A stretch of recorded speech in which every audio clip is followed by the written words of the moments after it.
Hey y'all, welcome back to another episode of Your Vibes Podcast. Everybody's got a vibe and a story to tell.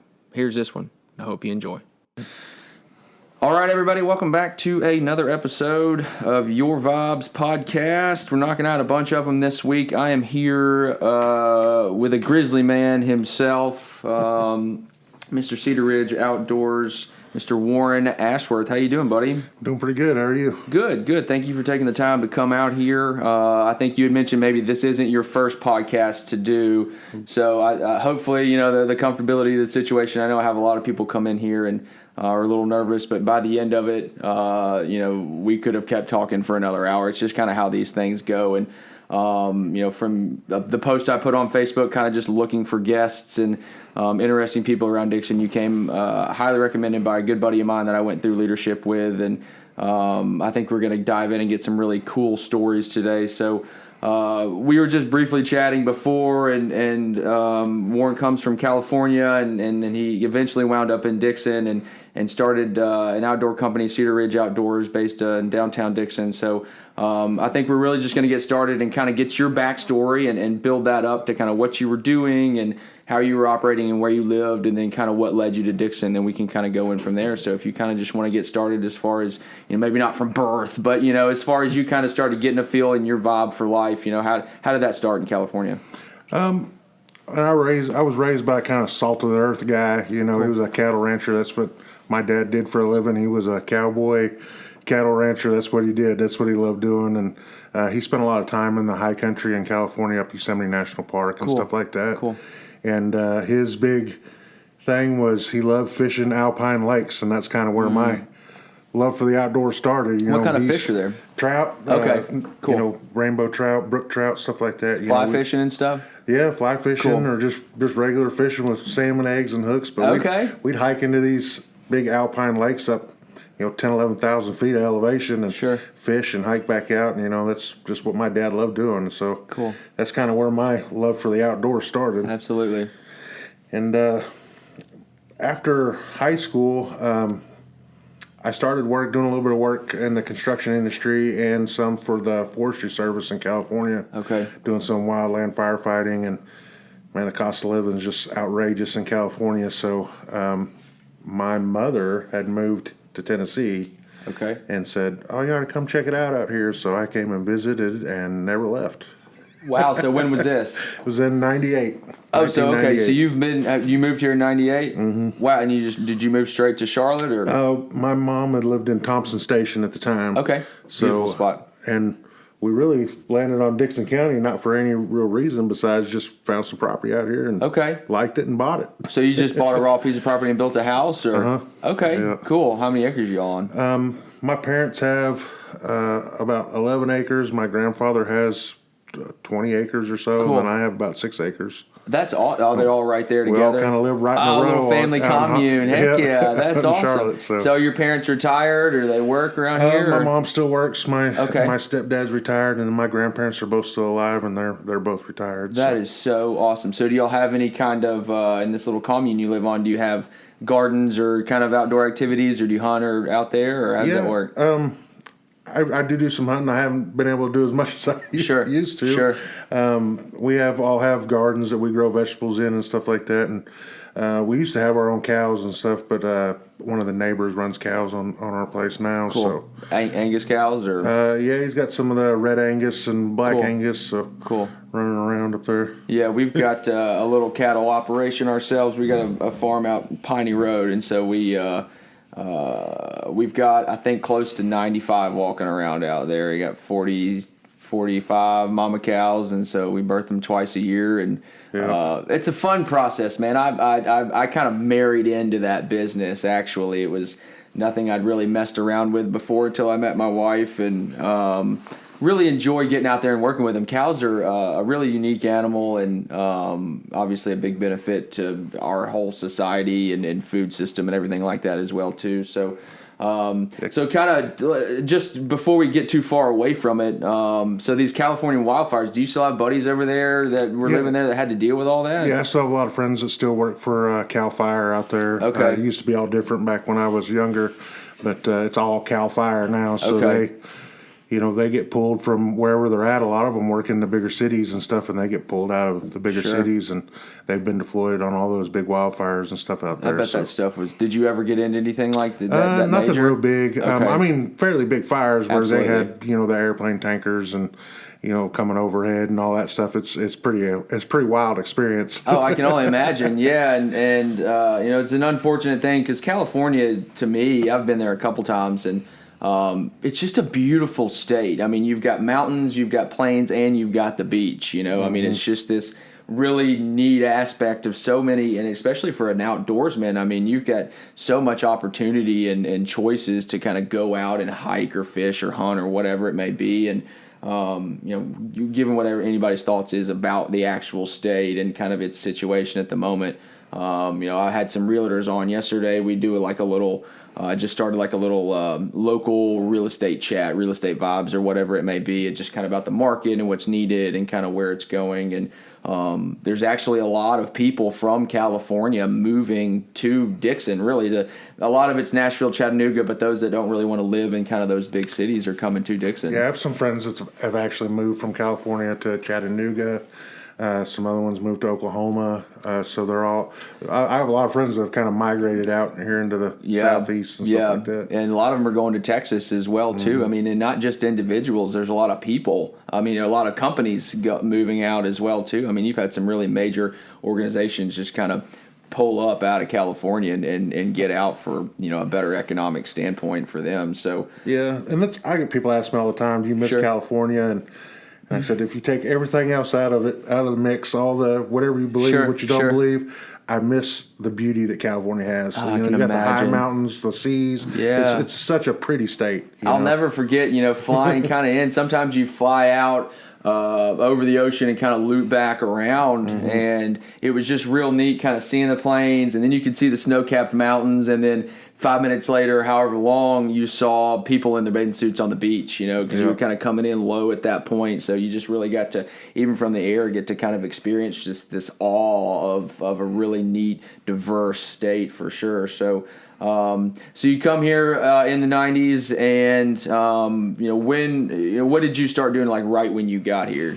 I fell into construction. I had a construction background mostly, is what I did when I got out of high school. And, just residential construction? Commercial construction I was doing out there, and then I moved in here. I started doing concrete and commercial construction, residential construction, all kinds of it. Okay. Whatever kept me busy at the time. Just your business, or you working for somebody? For other people. Okay. I was young, 18, 19 years old. Cool. Cool. Just a young cat, not much. Sure, yeah. Well, construction's a good business to make a little bit of money in, as you're younger, and really get into a trade of sorts, which I think is kind of overlooked a lot these days. You've got all these people banging the door to get a degree kind of thing, but I mean, it's not needed for, 75% of the people out there, really. No, so. And I spent a lot of time in construction, and,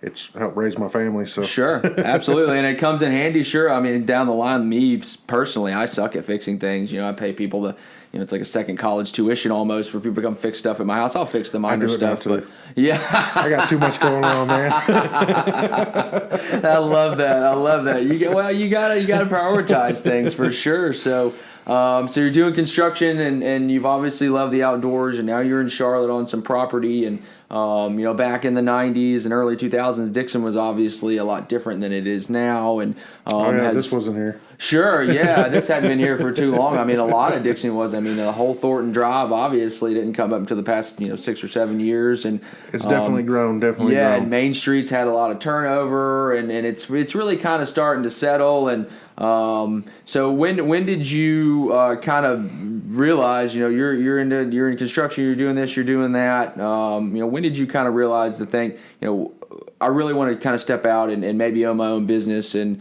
was there anything before Cedar Ridge, or did you just kind of jump into it, or how did that? What was the birth of that? I mean, Cedar Ridge was really just a fluke, really. Okay.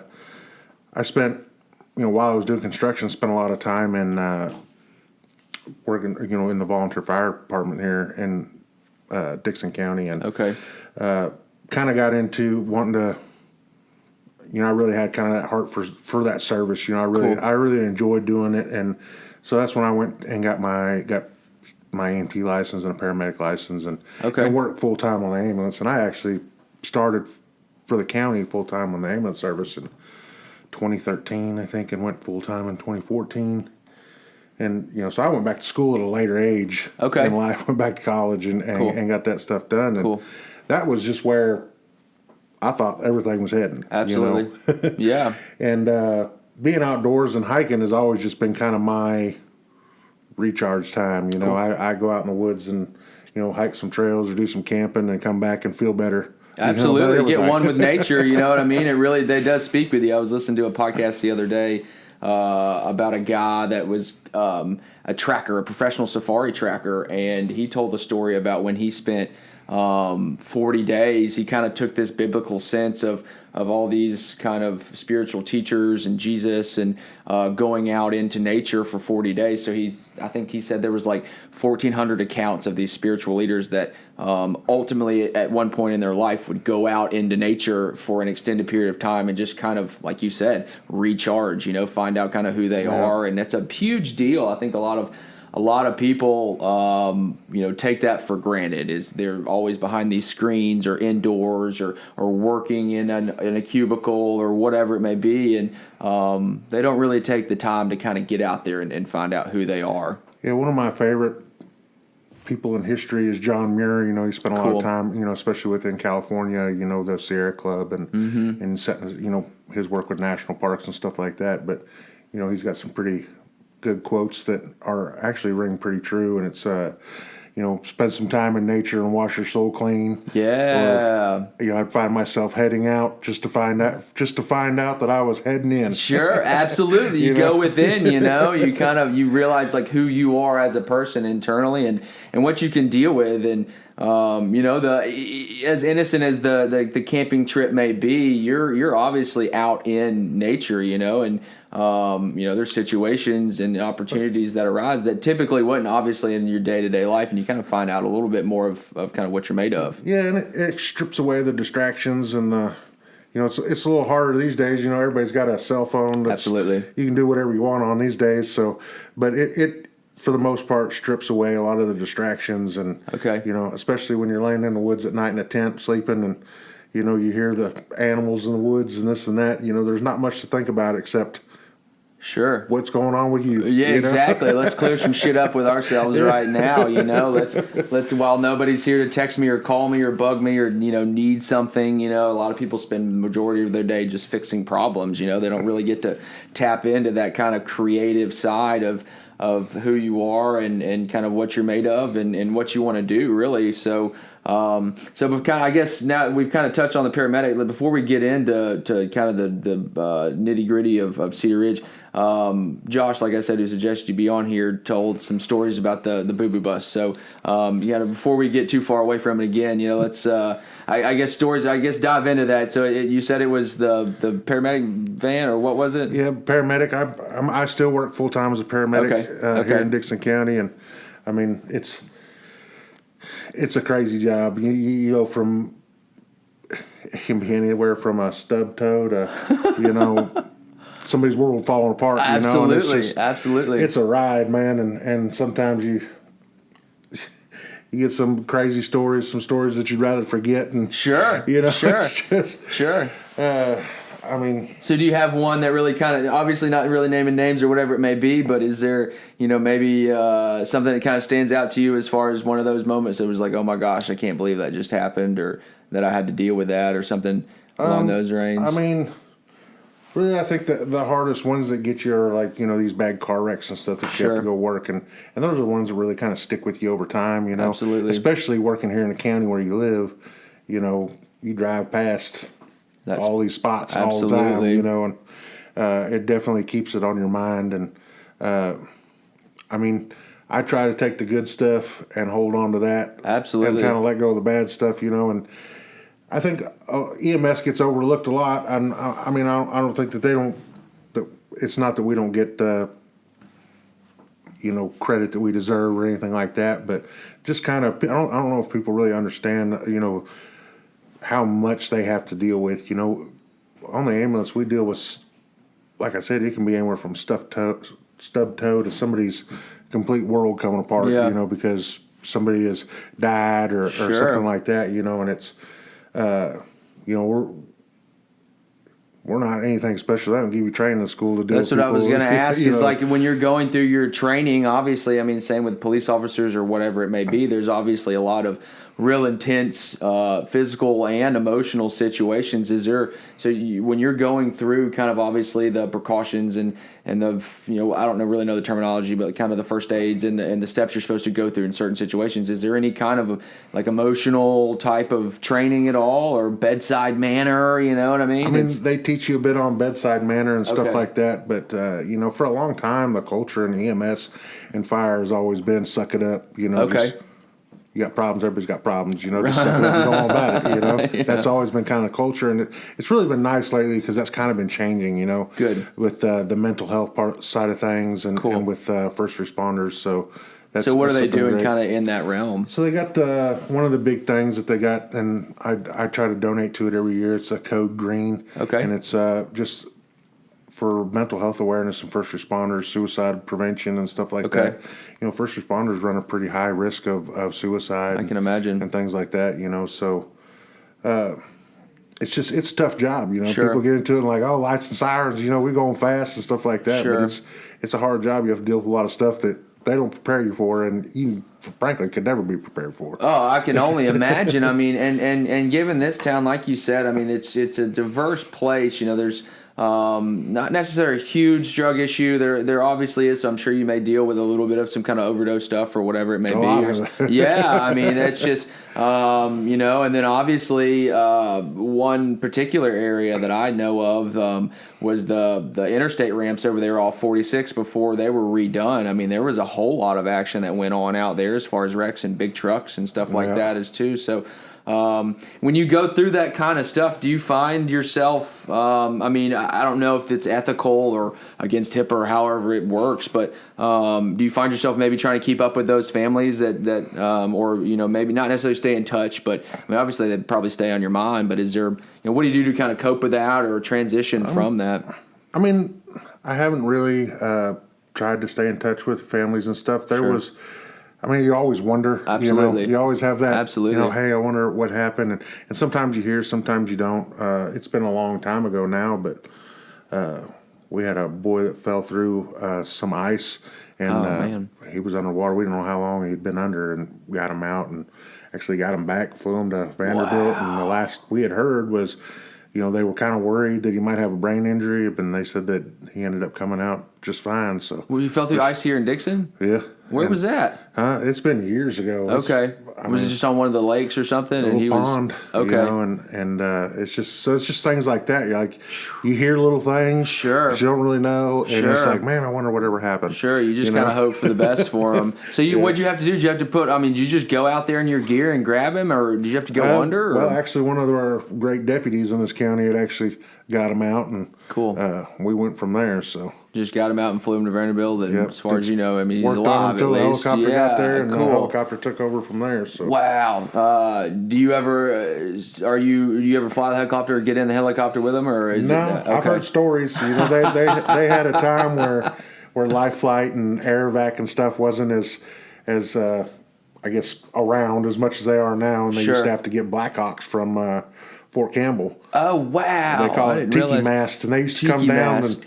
and land, and you'd load the patient, and the paramedic would get on with the patient. No way. And they'd fly them to Vanderbilt or wherever and drop you off In a Blackhawk. in a Blackhawk. Oh, you know, you'd hate to be in that situation, but it should have Blackhawk come down and be like, "Oh shit, I'm living through this. This is awesome. I got to tell this story." I was Yeah, like, man, if I was only about 10 years older, man, I could have been riding a Blackhawk. yeah, right. That's fantastic. Cool. So, so you're doing that, and you're still doing it full time, and you know, so when was so let's get into it. When was Cedar Ridge kind of birthed? You know, and you said it was kind of random or out of nowhere, but you know what was it? You know, that really kind of flipped that switch for you. So, you know, I started researching like lighter backpacking gear and stuff like that, you know, because when I was a kid, man, we used to pack 60-pound packs and just be about trying to drag them things down the trails and stuff like that. And I tried doing that stuff as an adult, and it's just not the same. Sure.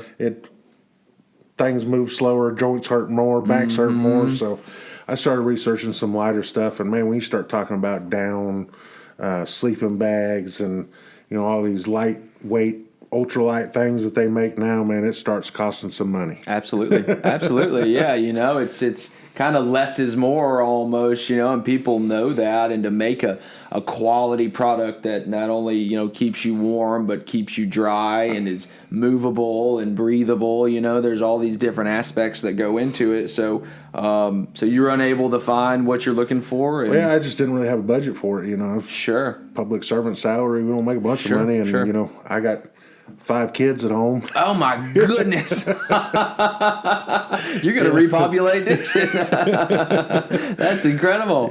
So there's not a lot of money to Sure. be spending on high quality backpacking gear. So I thought, man, I bet you there's something on YouTube about making some stuff. Okay. So I got on YouTube and looked around, and sure enough, there's quite a bit of stuff about how to sew things. Oh wow! There's forums around that tell you how to build like sleeping bags and tell you where to get materials and all this stuff. So I started making my own stuff.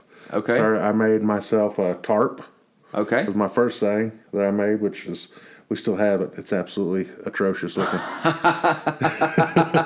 So you've got the original tarp. You got the original. This is a ground tarp, is that, or just a rain tarp? You hang up in a tree, or okay.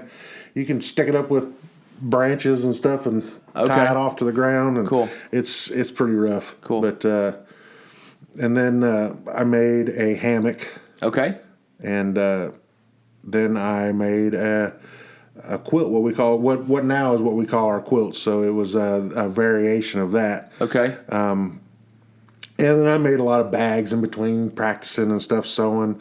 Watched a lot of videos on how to actually work a sewing machine. And my oldest daughter, is 21 now. She actually had a sewing machine in her closet that she had got for Christmas one year that she had never used. And man, I bust that thing out of the box. And, flip it on. Here we go. It out, man, and started sewing some stuff, and it kind of went to then. I got decent at sewing and could make some actually pretty nice stuff. And I had friends say, "Hey, would you make me this or that?" And I'm like, "Yeah, you just pay for the materials, and cool, I'll make it for you." Yeah. So we did that, and I did that for a while, and we was actually sitting around a campfire one night on the Fiery Gizzard, which is down in Grundy County, the Fiery Gizzard Trail with Cumberland State Park, I think. Okay. Foster Falls, that area. Yep. We're on the Fiery Gizzard Trail sitting at the Small Wilds campground, and my buddy Ray said, "You should really start this into a business." And I was like, maybe I should. Yeah. Why not? So I went and got me a business license, and I think my first year I sold about $3,000 worth of stuff. Okay. We're just operating out of your home at that point? And on my kitchen table. So at that point, after the obviously inspirational bonfire, in nature chat where all good things are born, what was kind of your lineup, I guess? So when you were like, all right, sure, we'll give it a whirl, what were you pushing at that point? At that point, I was making, so my main products I made was hammocks, tarps. Are these like the, and I'd obviously just to compare it to most people would know like an ENJO. So like the parachute type. Yeah, but a little bit different. They're what they call single panel design, and they had some different features on them that made them a little more comfortable. Okay. Then rain flies for the hammock. Cool. And then I also made a bunch of little zippered bags and stuff like that where people could organize their gear up and different things. So that was my main offerings when I started. Okay, so hammocks and bags, really, and coverings. Yeah. So how'd you go about it? What was your kickoff? Did you do a Facebook thing, or were you? I started a Facebook page. And it was just Cedar Ridge Outdoors, and I actually came up with the name because I sat there wondering what I was going to name this company. And it's a tough thing, isn't it? Yeah. So I live down in a hollow, and behind me is a ridge, and it's covered in cedar trees. Boom. So I was like, Cedar Ridge Outdoors, there it is, man. Yeah, cool. It's going to happen. Yeah, right there, and you're sitting in the middle of it. Yeah. So you're running out of your house, and so it was just the Facebook page. Were you trying to, I guess, really just get a feel for how it was going to work, or did you kind of shoot out and think about maybe contacting any larger companies or anything like that? I love it. There was no plan. Sure. I mean, I was like, man, I'm just going to do what I can do. And, cool. and, you know, I got hooked up with a couple like Facebook pages on Facebook that did like specialized in selling like used backpacking gear and stuff like that. And they usually have a lot of rules about like companies advertising stuff on them. I don't want companies advertising on them. So I talked to some of the admins and they said, well, here's what it is. If you like make a bunch of products that you have in stock, you can just sell them.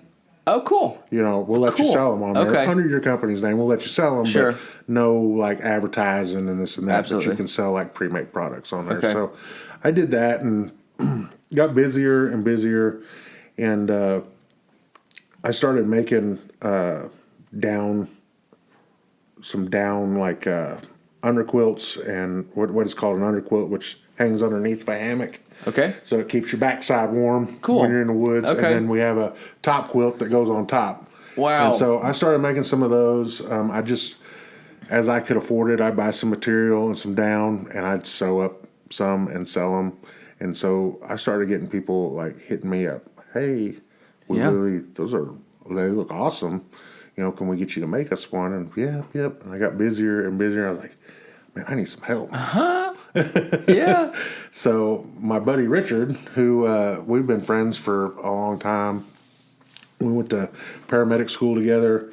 I said, hey, I really need some help making this stuff, and which I had made him stuff.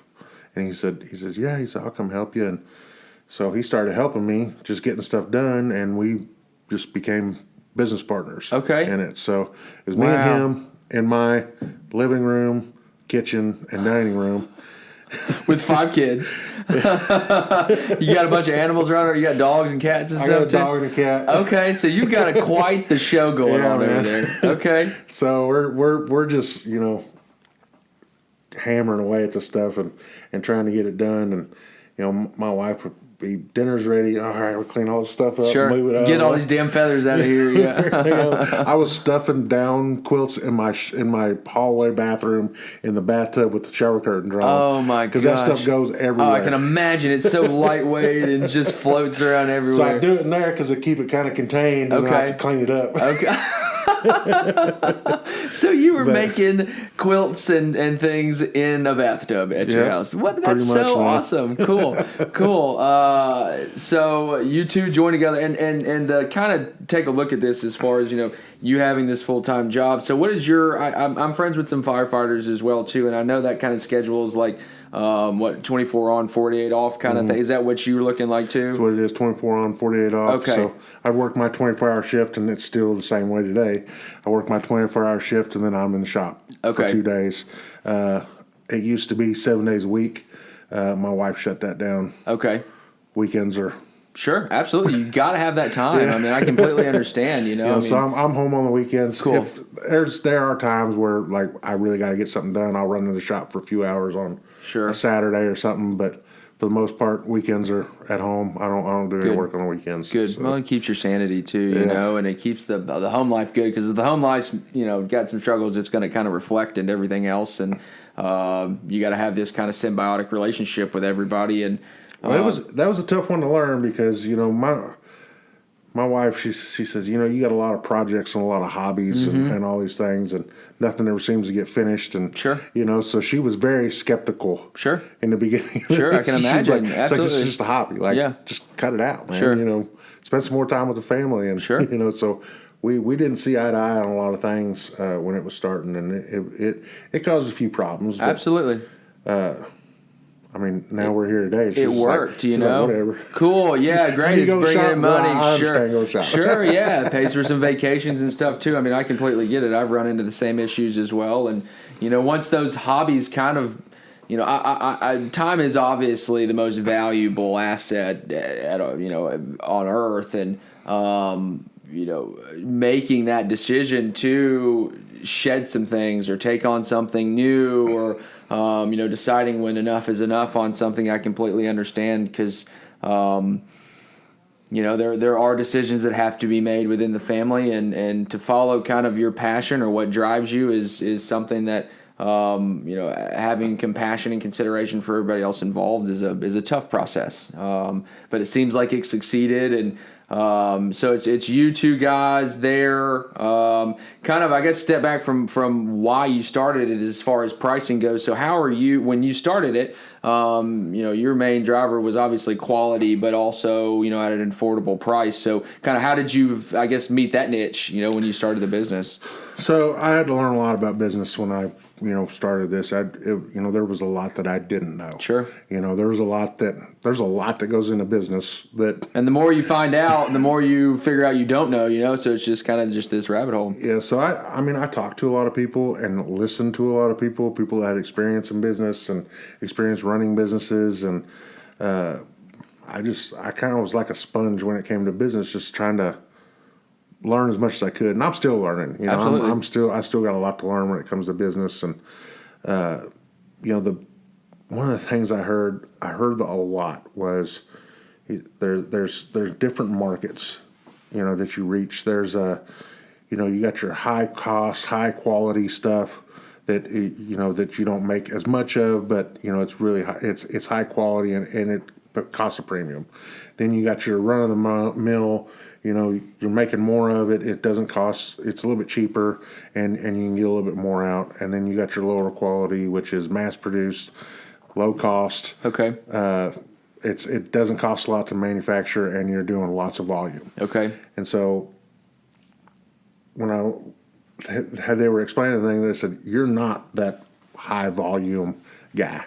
Okay. You can't be doing low volume products and selling them for sure bare minimum profit. Sure. And it was a struggle, because I really had I remembered what things cost, and I was like, man, I want to take care of people and this and that, and it was just a lesson that we had to learn, me and Richard both, and it was just about getting pricing right, of keeping that keeping a balance on charging what we have to charge for a product with a little bit of profit, and without trying to rip people off. Sure. And giving them the best product we can for that money. Cool. So that's what we've tried to focus on. And also, we've always tried to treat all our customers like family, or like I'd want to be treated. Cool. And that's what we hear time and time again is, man, you guys have such great customer service. That's awesome. And I mean, even though they order something, like we're backed up on orders right now, some of them are 3 months old. Okay. It's just everything we make is custom ordered, and cool. It's just we get people sometimes people get mad and they're like, it takes you 3 months to make a quilt. Well, no, it takes us 3 months to make 300 quilts. Sure. Yeah, absolutely. Yeah, you got a whole bunch of them. Yeah, and it's kind of first come, first serve on that. So it sounds like to me, correct me if I'm wrong, are you all still obviously manufacturing all these things in-house at that location? Yep, we make everything there in our location in Dickson. So. Okay. Wow. Yep. So same sewing machine, or have you upgraded on that one? Or? We've upgraded a few things over the years. Okay. We had actually...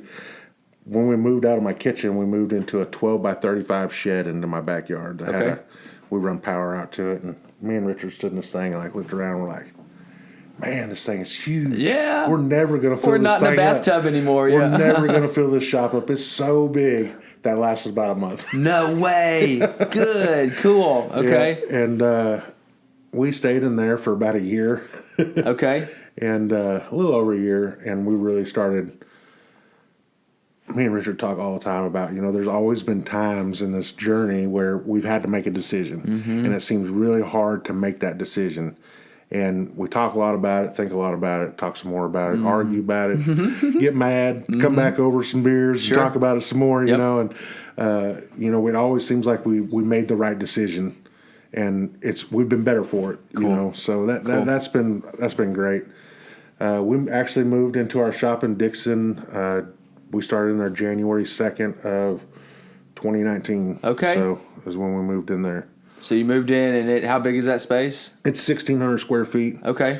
And we're currently, right now, we have we're running 4 sewing machines in there. Oh my gosh! And big industrial sewing machines. Okay. So is it full? Is it full like the shed now? I mean, how long did that take before? It's not full. Okay. I'm sure we could probably do some reorganizing and Sure. and find Sure. some more space for things. But we have bigger stuff in there now than what we used to have. A bigger cutting table for fabric. Okay. We have a big fabric truck that has rolls of material on it that we pull stuff off, and so it's just. And we have all the industrial sewing machines and stuff. So we spent a lot of time investing a lot of money back into the company to make our jobs easier and make the product higher quality. Absolutely, yeah. So, I mean, you got to do that too, especially kind of really not necessarily you just got started, but right there at kind of the birth of the business. In order to get it to a point, you got to know where you're going a little bit almost, and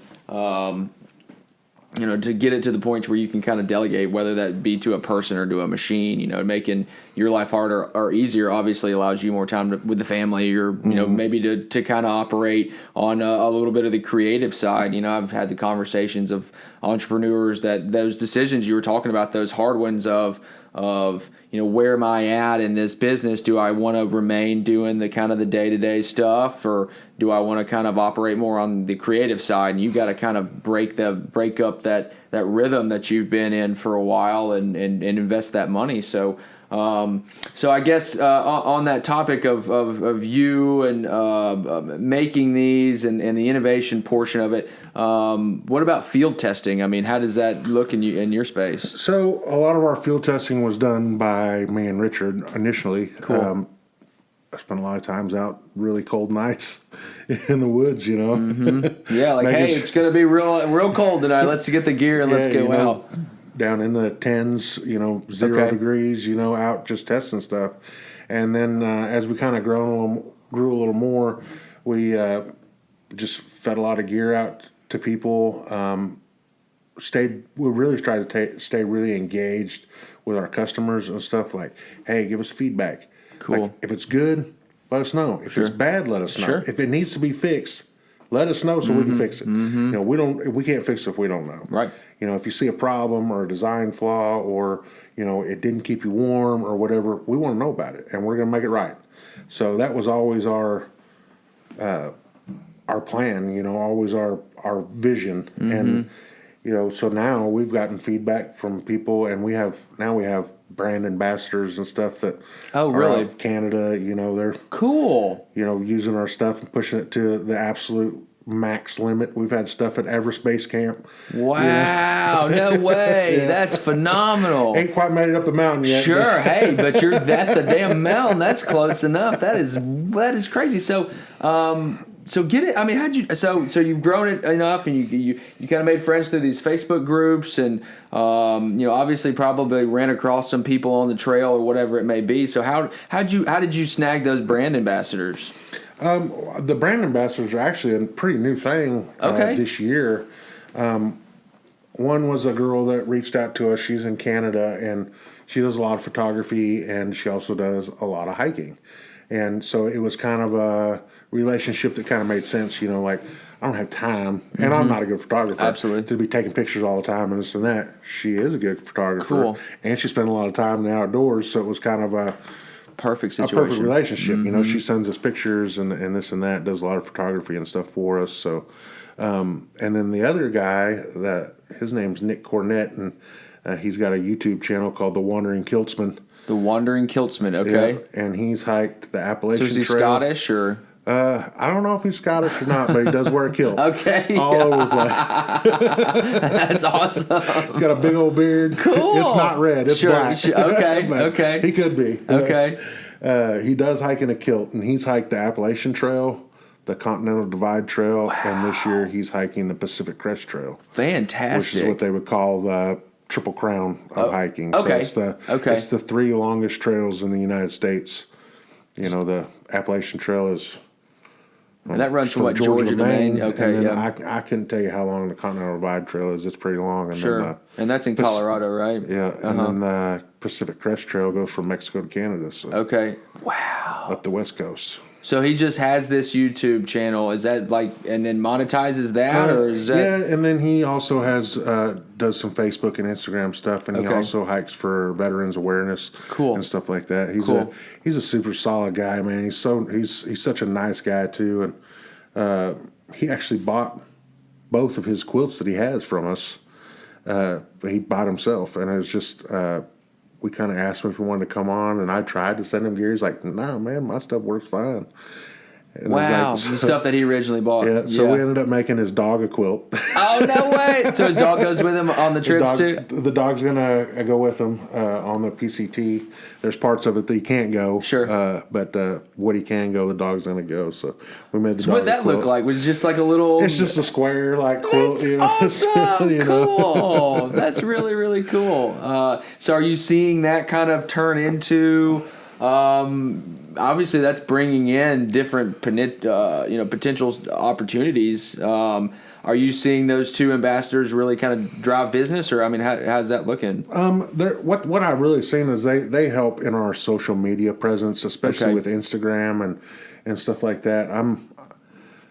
I still don't have Facebook figured out, Right. especially as far as I can get on Facebook and do this and that and make posts and like things and this, but Facebook has so many algorithms that run for businesses and making posts and who sees what and Sure. how they see it, and it's just I can't figure it out. It's a wild deal, and whether to pay for a boost post and what time to post, Yeah, exactly. and One thing I did learn is if we post at 7:00 at night, we get more likes, comments, and views on a post if I post it just at any other time. So I schedule all our posts to post at 7:00 at night. Cool. So do you backlog those and they just automatically Yeah, I can post? just schedule them, and that's the best. they'll just post and Cool. So kind of getting a little more detail as far as how your business operates now, kind of internationally. We'll start with kind of where you're getting all your stuff from. Obviously, they're American made because you make them here in Dickson. But where you get the material and your suppliers and stuff like that. So we source all our materials from the United States. Cool. So that doesn't mean that's where it comes from initially. Sure. But we do buy from American suppliers. Our material supplier is in Lancaster, Pennsylvania. Okay. They also do laser cutting and fabric printing for us. Okay. Cool. And then our down comes from Ohio. Okay. Most of the down comes from overseas. It's all traceable. Okay. Responsibly sourced down, and it comes from. We buy our down from a company called Down Tech. Down Tech. And Okay. they do.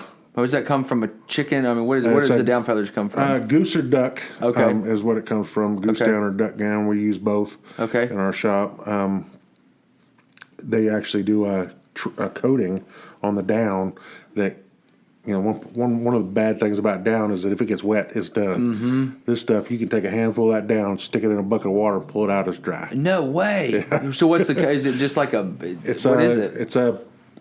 It's just a DWR coating that they put on the down. Okay. And it's a fantastic. That is nuts. Yeah. I would never have thought that. I'd be, Yeah, because I always, down in the rain, man, you bad off, That's so even from the material to the inside stuffing, it's pretty much really, really weatherproof. Yep, it does very well in the weather, and we also do a synthetic bag too that has a synthetic feel to it, which does even better in the weather. So sure, cool. Taking that and expanding it, so that's your kind of intake. So your output, obviously local. So I guess to kind of touch on this real quick, are you a retail store as well? Is it just order, or how does that look? So we have a website that 99.9% of our orders get placed on. Okay. We do have people here locally that know that we're here and use our stuff, and they come into the shop and either place an order or see if we have anything hanging on the rack that's either a second, like something that we would normally not ship to a customer because there's something wrong with it, a flaw in the material or something, and or sometimes we make things and people cancel an order. So cool. So we don't have that a lot. So there's not a lot of walk-in, like you don't have a lot of I guess, shelf space filled with kind of product people can No, get. it's mostly manufacturing. Cool. But, I mean, if people want to come in and check out the process. Yeah. Richard's a great tour guide. Okay. You know? That's all. Here are our badass sewing machines, and then all the material and cool. So how did it go to become? Was it the ambassadors that made it international, or I mean, how did that kind of develop? No, so through Facebook, and then it was like wildfire. Like just word of mouth. It was. People were mentioning us in groups that I was not even a part of. Like, I didn't know anything about this group or anything. And they're like, oh, you should join this group over here. Or you should join this group over here. And this and that. So, it was just like wildfire, man. It spread. And, I mean, we started in 2016 as an official company. And the first 3 years up into 2019, we were having 200% growth every year. Oh my gosh, that's incredible! It's very that's a difficult blessing. to Yeah, keep up with. Yes. Especially, that's one thing I didn't understand about business is, to support that kind of growth, you have to have capital. Mm-hmm. Because you have to be able to buy things to keep up and this and that. And I went to my grandfather and told him the situation, talked to him about it, and asked him for a loan, and he gave me a $10,000 loan to get started up in our building here. Cool. And which that was when he gave me that loan, I was like, oh shit! I'm like, man, if we've done it to a point that my grandfather will give me a $10,000 loan to get our new shop going, like.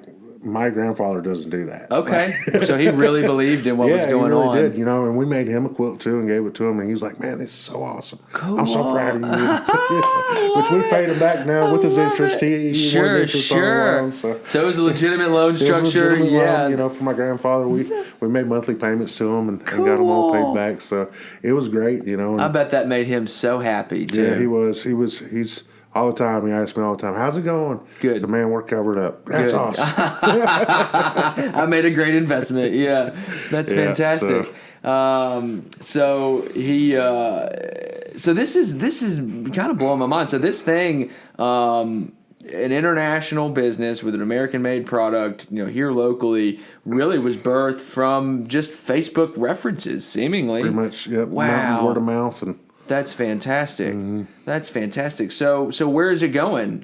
You've got your quilts, you've got your pack. Are they backpacks or just packs? Or? No, we've actually, the only thing we really make now is just the quilts. Okay. I mean that's our that's where our market and everything kind of steered us into making those. Okay. And we have some competitors on the market, and some of them we're friends with, some of them not so friendly with. Absolutely. But, some of them are actually some of our best friends that we were competitors with. They have a little bit different business model, and but they're great guys. Okay. Great to hang out with and have a beer with. So sure. Well, I'm sure there's some awesome conversations because y'all are obviously dealing kind of with the same things with growth. And I just did a podcast. It was actually a video stream podcast thing last Thursday with 2 of our other competitors. Okay. And it was supposed to last for 2 hours and went on to almost 3 hours because the last third hour was just all of us ragging on each other. A good inside view of how the world works and the world of outdoor manufacturing. That's awesome. Well, I'm in the kind of the hospitality space in the insurance, Dickson Insurance here, and I really kind of niche in breweries, just nationwide, just kind of my thing. And it's the same thing as I'll listen to a lot of brewer podcasts, and sure, they'll talk about a lot of beer, but it's the same thing. It's competitors, it's different breweries from around the country that are there together on that podcast, and they're just this creative space, and they rag on each other and talk shit and all that. So like this industry that we're in, they kind of call it like, I don't know if it's called it in anything else than like the outdoor gear world. Okay. They call it a cottage manufacturer. That's what they call it. Okay. And that's what we're considered is a cottage manufacturer. And there's a few of them around, and it's really just a name for a small business that manufactures everything in-house and, Okay. I mean, here in the U.S., Sure. that's pretty much the gist of it. And there's some of us dotted around. They're mostly out this way on the East Coast. So okay. I don't know if it's an East Coast thing or. Have you, this may be against kind of your morals, but have you looked at maybe the option of not necessarily selling out to give up management, but maybe a bigger company at all that may be able to, if you want to grow, provide kind of that funding in order to kind of keep doing what you're doing and same quality, but maybe have not necessarily like a North Face or Spider or whatever it may be. But I mean, it's never off the table, I guess, but one of our competitors, that's actually how they got to be as big as they are right now, which they're a really big company. Okay. And they're up north, and they actually had from what I hear, the story went is they were having hard times, and some big canoe manufacturing company came in and influxed a bunch of cash in the company and got them over the hump and to where they are now. Which have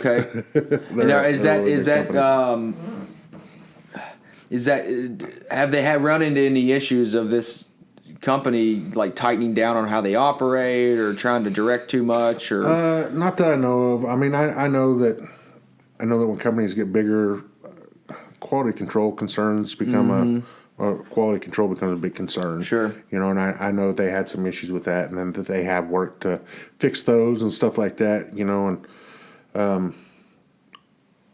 I mean, it's one of those things where,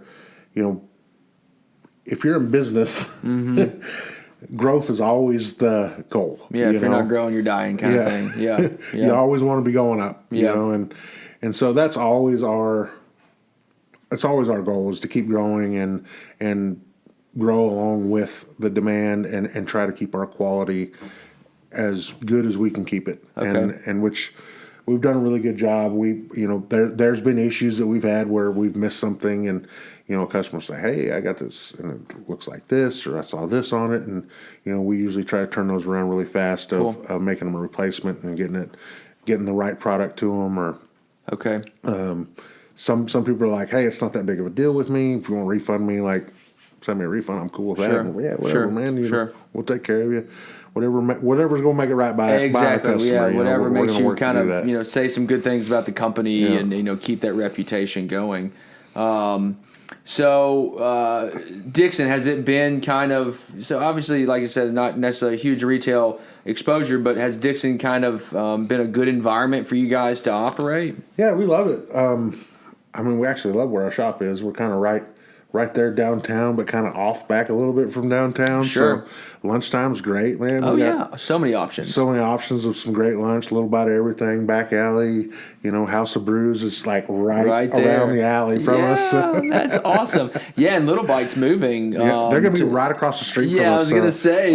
We'll be able to see them from our front door. We were actually talking about it the other day. Cool. I said, man, when they move over there, their fried green tomatoes aren't going to stand a chance. Oh, man, they're so good. Yeah, I love that place. I love all the places, especially in the downtown area. And, we were talking about how kind of, some of the guys that you're friends with, they are competitors, but they're good guys and they're friends. And I feel like that's kind of the vibe of Dickson as well, too, is that a lot of these businesses work well together and they don't try to step on each other's toes. And, they help each other out. And, I've just kind of seen that steadily go and grow as well, too. What's that? My buddies that are our competitors, it's the Friend-Pedition. Friend-Pedition, okay. Yeah, instead of competition, it's the Friend-Pedition. Okay, so, now we're talking. Each other, who had a better month. And, You may want to trademark that one. Yeah, I would put a trademark on that one. Then we meet up in Asheville once a year and have beers, and we do it to a big event out on the in Virginia and stuff every year called Trail Days. Okay. It's in Damascus, Virginia, and we always meet up and hang out and have a good time before we go handle business. So you said you go to Asheville every year? We go to Asheville. We usually meet up once a year in Asheville. Okay. So my sister lives out there, and so I've visited quite a bit, and it's so pretty. There's a lot of breweries there. So many breweries. I mean, my head spins every time I walk, And we always joke about we're in the business of hiking and hikers and taking care of hikers of, all these people doing the Appalachian Trail through hike and stuff, doing the Asheville through hike. Bouncing around in the breweries, yeah. Getting all of them in one night. You got to do it all in one night. I was like, I don't know how bad that would be or good. I don't know. It'd be real interesting if you had like a horse and buggy to take you around everywhere, and pick you up and drop you off. So not necessarily stepping away kind of from you in the business, but just Dickson in general, I always like to get a perspective from people, and especially you've been here for quite some time now. Dickson's obviously changed quite a bit, and it's seen its issues and its growing pains, and things like that as well too. So where do you see kind of Dickson over the next 5 years? I mean, obviously the entrepreneurial spirit here is great. You and the downtown area, with Boardables and Olive and Gold, and it's everybody, and most of them are local. And tend to do well, and they're well supported, especially through these crazy times. And, everybody was pretty much able to stay afloat. So, I would love to just kind of get your opinion as kind of where you see Dickson, in relation to maybe some satellite towns and, kind Dixon's of what it, growing, man. Yeah, it's blown up, so, where do you see kind of maybe it going, either downtown or whatever it may be, as far as, the growth pattern? I think, I don't know, I've seen a lot of people ragging on downtown lately. I don't know why. Oh, no. Downtown's really becoming it's really... What are they saying? People make these snarky posts about, I come visit our downtown, about Dickson, and have some thing with 3 little shops and some cars out front. And I'm like, man, you just ain't really been down there. Sure, yeah. Like, man, entrench yourself. It's nice. Like, take a walk down there, go in some shops, stop in a restaurant and have lunch. Sure. It's... Because the food's not just good, the service at all of it is fantastic. I mean, I've never had a bad meal downtown, and I bought jewelry for my wife downtown. Yep. And, it's just it's a great area, and it's not just Main Street. I mean, get off the Little Fingers and stuff like that, and there's more to find in the alleys and the alcoves off Main Street. And you got Furnace Brewed, back in there. It's great. It's a great thing. Ice cream, on the backside, got great ice cream. And that new parking lot too. There's some people that had some issues with that, and kind of the upcoming skate park, which I kind of had my initial thoughts, but after talking to some people, it's going to be a great thing, and the parking lot already is a great thing because that invites people to stay here. I just saw the plans for the skate park, and it looked pretty cool. And and I thought in my mind when that was first coming, I thought, could they have not put that somewhere else? Or but from talking to the downtown business owners, there's not necessarily a problem, but there's a situation of skateboarders and people on wheels that are kind of just all over everybody's property, whether they like it or not, and you hear of some issues that kind of come up. So the thought on building that behind the fire department was really to give them a place to go, a legitimate place to do their tricks and to grind and things that they could really perform, I guess, what they, how they wanted to perform, and put that down there. I initially thought it was just going to end up being like a huge suck hole, and all these skateboarders are going to be all over downtown. And, from the conversations, it seems like they're just going to kind of be over there in their space and, and have a good environment close to town, safe, well lit, and, and again, that parking lot there, it really invites people. I joke all the time to where, people that may be at Goalpost and, they think that walking all the way down to House of Brews is a long walk sometimes, They'll walk from the back part of the Walmart parking lot to the meat section at Walmart, and think, so it's all in kind of what's there, what provides that walkability. And I think Dickson's at that point, and it's continuing to do so as far as there is something to do, or to it doesn't seem like there's such a void between North and South Main Street anymore. Yeah, and I've been really happy to see the money that the city has put into revitalizing the downtown district and stuff like that, upgrading the sidewalks and, the landscaping, and just down to the landscaping. I mean, it's just downtown, it's such a pretty place to be, whether it's during the holidays, at night, it's different ambience all the time, and it's always great people down there. Absolutely. I've never run into trouble. Any trouble, nothing down there. It's always great. Yeah, and the new chamber office is over there, and of course the police department, and so everything's kind of just centrally located there, and everybody seems to kind of do stuff too, as far as Furnace has got trivia on Thursdays, and House of Brews always has something going on, or live music, or karaoke, so it's not just there's these great places with great service and great food and great beer and drinks or whatever, but there's also activities too. Yeah. There's things to do besides go in there and just do that. And it's got a special place in a lot of people's hearts, mine included. And I'm just excited to kind of see where it's going and kind of, where it's going to be in the next 5 years. So, so to you, anything that, you may want to tell people that you may need, or something about your business that they may not know, or, kind of what you're looking, how to connect with people maybe in Dickson?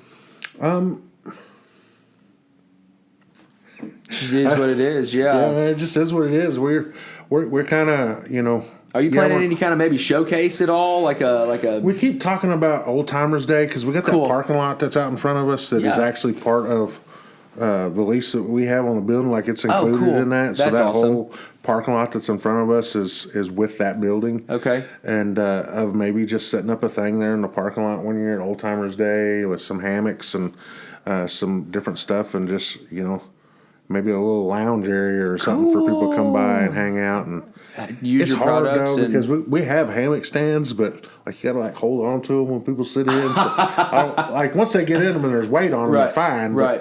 But, they'll walk a little bit. So Sure. it kind of gets me a little leery. Okay. I don't want to lawsuit.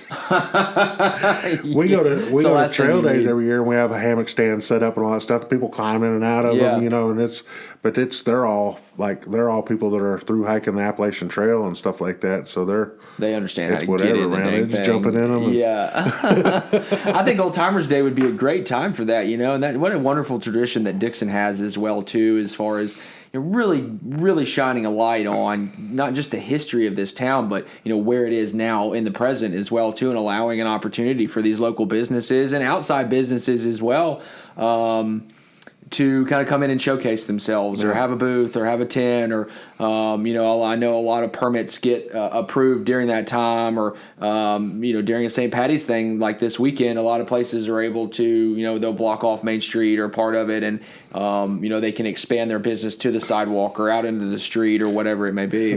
It's funny about our old parking lot in front of our shop is we close down at 4 and leave. We work 8 to 4 in the shop every day.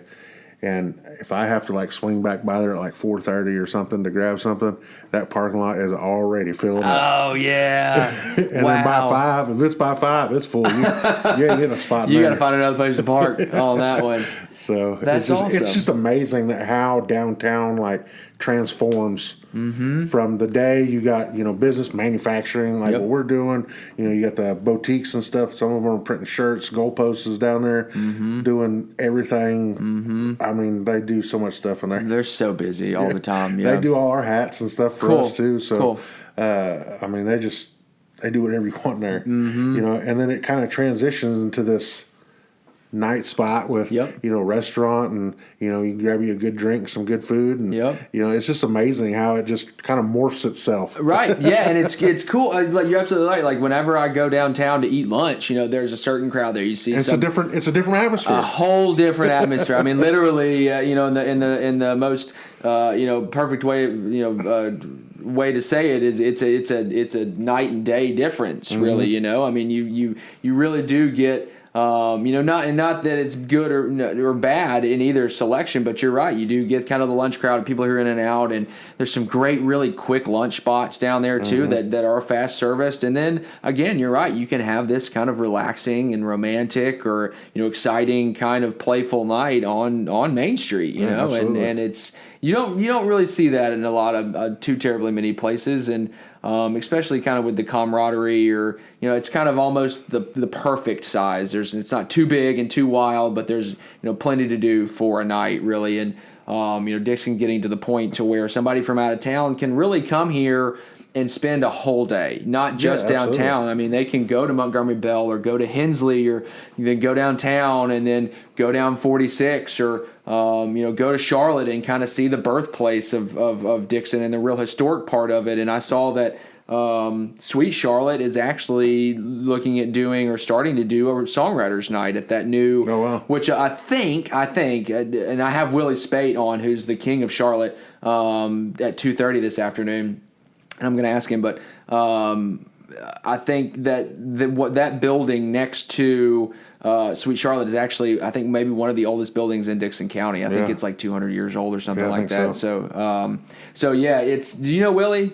I don't know Willie. Oh man, you do. He's the greatest. You'll have to listen to him whenever I post it. He's really tied into Charlotte. He owns that mercantile place over there off Main Street. By the bank? Yep, right by the bank. Kind of catty-cornered? Yep, catty-cornered, okay, yeah. So that's him right there where Santa is every year. And he kind of helps run, when they used to do it pre-COVID kind of thing, that those cars on the square or whatever it may be. Cruising in? Or cruising on the square. Cruising in or something like that, or whatever it was. Yep. So super interesting person. I'm glad that he was able to take some time to kind of meet me this afternoon. But so yeah, that's kind of Dickson in a snapshot. And we're at an hour, so we'll probably wrap it up. But I do appreciate you taking the time. It's a great business. You're over there. You can be seen kind of from the road. You're not too tucked away, and fantastic American-made product. Everything's manufactured in house. And if you want your stuff, you better put your order in early. Put it in now. And you're obviously a very likable guy and easy to talk to. So provide great customer service and a great staple and a great addition to downtown as well too. So I guess really before we close, if you want to plug any of your socials or kind of how people can get in touch with you. We're on Instagram at Cedar Ridge Gear. Facebook is Cedar Ridge Outdoors. Okay. That's our two main things. I'm on Twitter, but I really haven't figured the Twitter thing out yet. Yeah, that's a wild world. I read more than anything. Okay. Gotcha. Yeah, you got to keep up with the times. Yeah, but that's it. We got a YouTube channel too, Cedar Ridge Outdoors. It's got a few videos. They're mostly just product related stuff. We're actually trying to branch out and kind of grow that YouTube side of things, make some business. videos and different things, how-tos and this and that. Cool. So do you have those two brand ambassadors tied to your YouTube at all? Or I don't. That's a good idea. I probably need to get that done. Yeah, that would be neat. Well, I just it just creates this just kind of spider web of things. So and who are those two people again? So you've got the kilted hiker, the wandering kiltsman, and then the other girl. It's her Instagram name is super weird. Okay. But if you pull up our Instagram, like there's all kinds of mentions from her on our so she's page. Tagged in whatever your Instagram stuff is. Stuff like that. So she tags us in about everything she posts. So cool. But other than that, I mean, we're slam packed, busy as hell, and you still got a paramedic job to do as well yesterday. too. I just got off this morning at 8. Oh wow! So have you been to bed yet? I got a little sleep last night. Not a whole lot. Cool. Well, I appreciate you taking the time, man. You've been run through the ringer, and this is great. Man, this is life. It is life. You just keep going and keep smiling and keep vibing and cool. Well, I truly appreciate you taking the time. It means a lot. And again, you're I think the 10th total episode on this. We've had some kind of different segments, some things, and started a real estate thing. And I kind of do my own segment as well too. But this is kind of what this podcast was built around. It's not really supposed to be about me. I'm just the host, and I've lived here for 8 years, and there's a lot of people with some cool stories that I know and that I don't know, and now I know yours, and hopefully those out listening, will support this local business and go in and chat with him, or maybe see him around drinking a beer, or as soon as little about everything opens over there, I'm sure that you'll be hanging out over there with those fried green tomatoes. And anybody that's listening, if you're new to this area, go check out Montgomery Bell. Oh, absolutely. It is such a great place. They have so much going on over there. Just redid the inn and the restaurant and all that. Stop into the ranger's office and talk to them. They can tell you what they got going on. I know they got their their golf cart treasure hunt thing that they do all the time. And I mean, I've been meaning to go over. That sounds super fun. I've been wanting to take my boys over there to go do it. Well, and you can hike down to these great lakes and fish or kayak or whatever it may be, or to go to the big field. There's a big camping ground there, and they also got their backcountry stuff too. They got the Montgomery Bell Trail. Yep. And depending on where you start on it, if you want a good experience into being in the backcountry at night and not being too far out, you can. I think the shortest one is about a 1.5 mile hike out to one of their little shelters. Cool. So, and all you really need is a sleeping bag and a little pad to throw on the ground, and you can sleep right inside the shelter. And how many acres is that? Is it like 1,600 or something total? yeah, it's quite a few. But the Montgomery Bell Trail is, I think it's a little over 10.5 miles. Okay. It kind of goes around the perimeter. Right. And they got 3 shelters on it in different places. Hall Just Springs. like lean-to type structures? Yeah, it's a 3-sided roofed shelter. So, cool. I mean, you don't have to have a tent. Wow. Yeah. What a luxury to have right here. It used to be free. They may charge you a couple bucks or something now. That's nothing, for that experience. But it used to be free. I mean, you just call them, say, hey, I want to reserve extra whatever shelter. Like, no problem. Cool. Got you down. Yeah. Just take off. Just go. Right? Just hang on. Yeah, be in the middle of the woods. Watch out for the White Bluff Screamer, though, That's my favorite place to camp over there. Okay. Is the Hall Springs one where they say the White Bluff Screamer is. So have you run into any? Nah. Oh, man. Mosquitoes.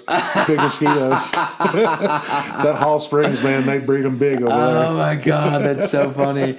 Yeah, I've tried to pull some stories about the White Bluff Screamer. I've read a couple articles, and I'm always curious if there's anybody that's kind of run into that boogie ghost, the boogeyman of the night over there. But cool. Well, thank you, Warren. I really appreciate it. Y'all go check him out on his socials that he mentioned earlier, and you see him walking around. He's a big dude, and he's a big teddy bear, as he called himself, and hard to miss, and got a smile on his face. So good. Well, I appreciate y'all listening again for the second time or third time really this week, and be sure to check. I'll have this posted maybe tonight, maybe first thing tomorrow, but it'll be on the at Your Vibes Podcast Facebook, yourvibespodcast.com. I've got an Instagram, all the same handles. So.